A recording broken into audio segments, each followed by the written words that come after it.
35 maisons, toutes construites sur pilotis, au-dessus de la mer. Un peu plus de 300 habitants, issus d'une tribu de pêcheurs, les Bajo, qui vit complètement en dehors de toute civilisation. Le village n'a pas de nom, les habitants n'ont pas de nationalité. C'est le cas d'Omar Bin Saharini. Aussi loin qu'il se souvienne, sa famille a toujours vécu là, sur l'eau.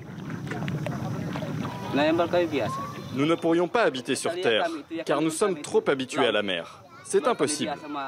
Nous avons le mal de terre quand nous ne sommes plus sur l'eau.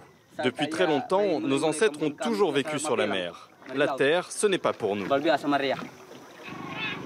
Chacune de ces cabanes abrite une famille. Quelques planches, un toit fait de palmes tressées, et c'est à peu près tout.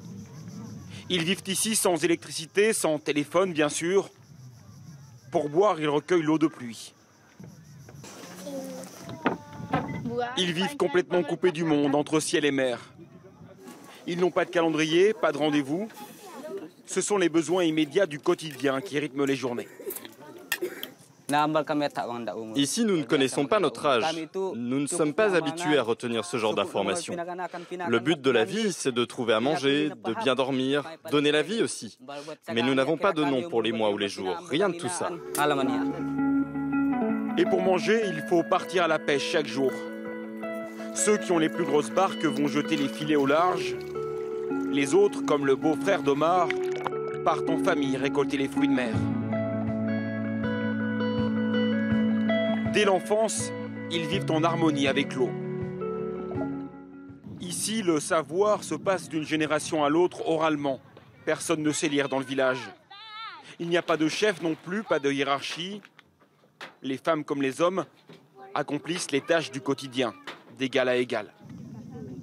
Elles ont pris l'habitude de s'enduire le visage d'une poudre à base de riz, gage de beauté.